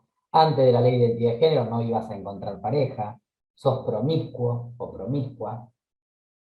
Ser lesbiana es ser camionera, te dedicás a la mecánica, odias a los hombres, te vas a quedar sola, te vas a vestir como un varón, con una camisa leñadora y con una llave de mecánica en la mano. Digo, un montón de imaginario. Entonces, ¿qué va a pasar con mi hijo, con mi hija en el mundo? No te expongas, digamos, es como un miedo de cuidado. Pero por otra parte también, y creo que también esto nos pasa, o les pasa, cuando una persona, cuando un gay, una lesbiana, una persona bi, una persona trans, decidimos salir del armario, ser abiertamente de acuerdo a nuestra sexualidad, también tomamos de la mano y sacamos del armario a nuestra familia. Y ahí también juegan los propios miedos. Digo, en el caso extremo de gays visibles como yo, que salgo en la tele o en la radio, y que hablo, y que no sé qué, y que pipipi, a partir de que fui públicamente, abiertamente gay, mi mamá pasó a ser la mamá del trolo. Digo, en la verdulería, en el supermercado, por suerte mi mamá lo tiene reelaborado y al contrario, me milita la causa. Pero digo, o sea, no salí yo solo del closet. Mis hermanos en el club, mis hermanos iban al club, juegan deporte, que yo, todos los comienzos lo vi a tu hermano en la tele. Y tu hermano en la tele no habla de física, habla de trolos, habla de la ley del matrimonio, del paseo de la diversidad, de qué sé yo, del día de un travesticidio. O sea, uno empieza a ser visible, o en lo micro, de estoy con mi pareja, voy de la mano, me encontré en la calle con alguien, me vio, dice, che, viste el hijo de tal, la hija de tal. Digo, entonces sacamos del armario a parte de nuestra familia, y eso también, alguito de miedo, alguito de vergüenza. Y es lógico, digo yo, al menos esto hablo por mí, no involucro a nadie en esto, yo aprendí que es importante entender también que todos y todas, todes somos producto de esta sociedad. Que así como yo mismo tuve miedos y dudas y no sabía si decirlo y cómo era, también para mi mamá fue un mundo, para mi papá fue un mundo. Que yo, en mi caso personal, mi mamá lo tomó bastante peor que mi papá. Que, al contrario de lo que uno pensaría, ¿no? Dice, mamá corazón, mamá me ama, qué sé yo. Bueno, en un principio le impactó más a mi mamá que a mi papá, no sé a mis hermanos que en ningún momento tuvieron ningún problema. Y mi papá, cuando yo le conté que era gay, me dice, lo único que quiero es que vos seas feliz, pero no te voy a negar que ahora me voy a ir a dormir todas las noches con una preocupación más. Porque en este mundo yo ya no voy a saber si algún pelotudo por la calle no te cruza y te hace algo porque seas como sos, porque te muestres como sos. Entonces digo, hay algo de ese miedo del cuidado y de cómo nos recibe la sociedad y de cuál es la sociedad para nosotros, y hay algo de la propia vergüenza, que hay que trabajarlo y hay que hablarlo y que se trabaja y se habla. Digo, en un momento, así como mi mamá al principio no lo tomó tan bien, algunos años después, estábamos todos bailando en mi casamiento con mi abuela, la única que me quedaba viva, con los abuelos de mi marido, que estaban 3 de los 4 vivos, con todas las tías, los primos, y mi mamá invitando a las familias amigas al casamiento, digamos, como cualquier casamiento, lo mismo que pasó con los casamientos de mis hermanos. Entonces creo que es un proceso que tenemos que hacer personalmente, colectivamente, familiarmente, comprender y acompañar también, en el caso nuestro, a nuestras familias, que invitamos amablemente a salir del closet cuando lo hacemos nosotras y nosotros. A veces no hay comprensión, a veces hay violencia, a veces hay gente que no entiende, bueno, listo, otra cosa. Pero digo, en mi caso, que yo tengo una familia muy amorosa y que nos contiene, nos ama y no tengo un problema, fue un proceso, eso es hoy. Fue complejo porque todos salimos del armario y todos tuvimos que aprender a lidiar con la visibilidad en una sociedad que sigue discriminando, aunque se diga muy progresista. Gracias, Esteban, un genio. Hola, buenas Bueno, tardes. Yo quería hacer una sí. pregunta a Dolores para cerrar. Si puede dejar algún tipo de material para los docentes, porque bueno, esto es un proceso colectivo y yo creo que los docentes, soy docente de nivel inicial, tenemos mucho trabajo por delante y sería muy interesante por ahí bibliografía como para poder trabajar en las reuniones de padres, para poder trabajar con nuestra comunidad educativa, más allá que con los niños, los jardines de infantes, estamos trabajando hace años con el juego no sexista, donde todos somos iguales, los niños no discriminan, yo creo que esto tiene que ver con la familia y con los adultos. Así que si podés por ahí sumar o en el chat algún tipo de material, te agradecería.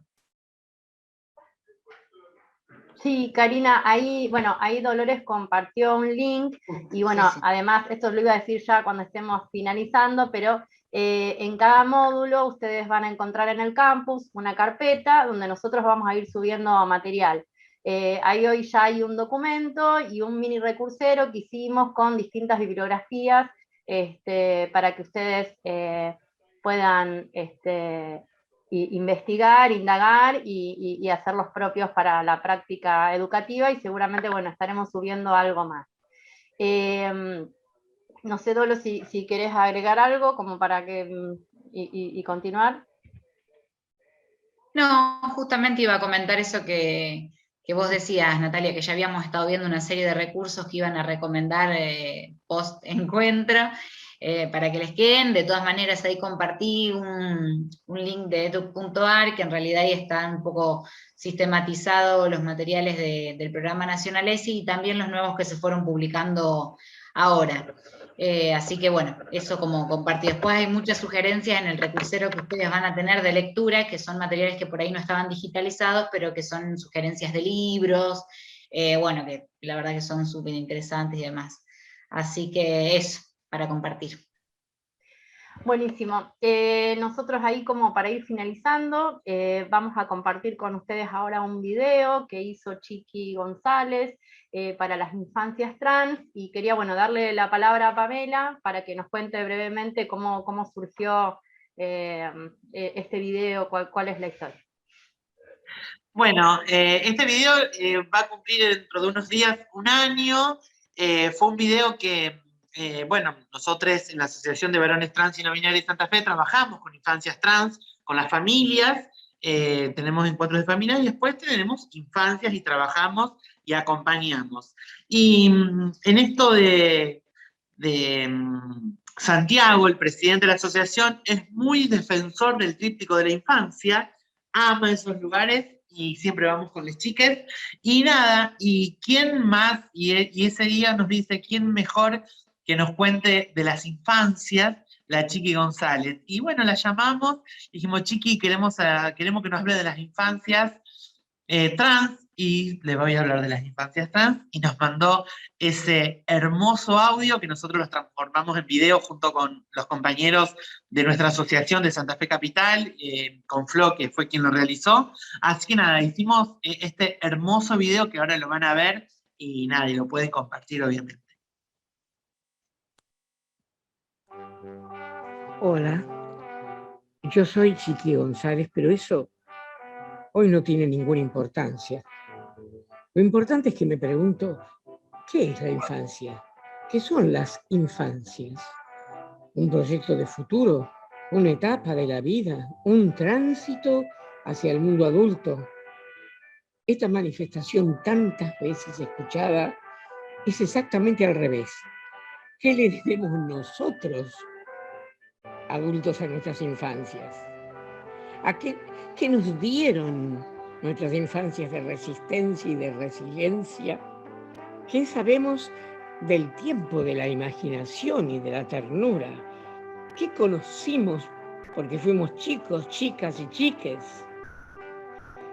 En la pandemia ha quedado claro que las infancias y adolescencias, sujetos de derecho constitucional, no han tenido la mínima participación, la mínima palabra, la mínima incidencia como proyecto político en este no año que, como el no cumpleaños de Alicia en el País de las Maravillas, atraviesan las infancias sin espacios de juego, sin escuelas, sin sus amigos, sin sus pares y con miedos constantes a perder a sus abuelos. ¿Qué le debemos a los chicos, chicas y chiques? Cuidado y protección desde el Estado y desde cada uno de nosotros, pero además autonomía para saber quiénes son y para saber que no son nuestros, y que una parte de ellos y de nosotros no nos será conocida nunca, aunque sean nuestros hijos o alumnos o simplemente formas de las niñeces. Les debemos participar en las decisiones que los incluyen y opinar sobre una sociedad injusta, violenta y desigual. Les debemos un pasaporte para decidir sobre sus propios cuerpos y una pedagogía del amor y del respeto. Les queremos libres, diversos, creativos, diversas, libres, creativas. Deberíamos ser capaces de inventar un montón de mundos para devolverles sus infancias, sus derechos y sus posibilidades de ser felices y plenos, y de retomar esa condición de ser el inicio, el comienzo, el origen de todo y la transformación del mundo.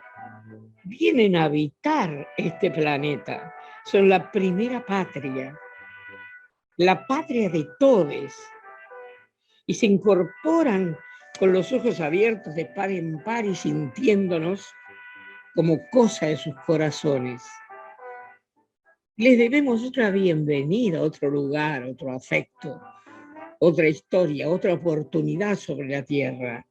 Y les debemos coraje, coraje nuestro, para que puedan vivir mejor. Muchas gracias.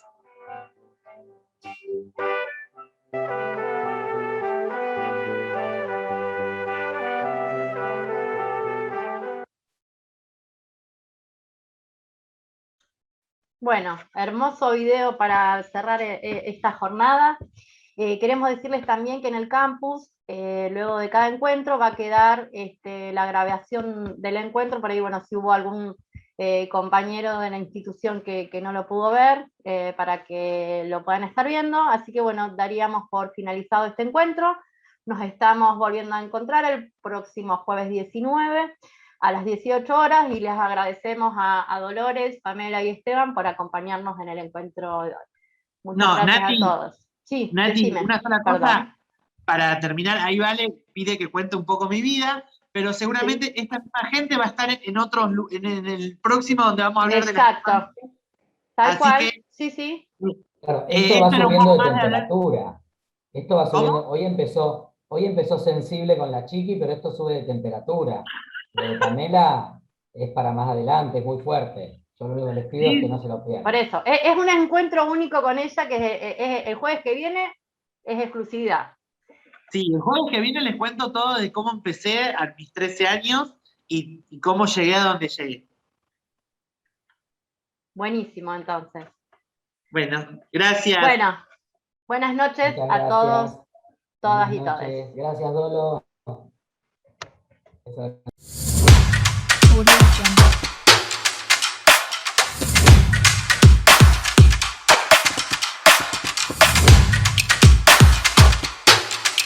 Audio Jungle.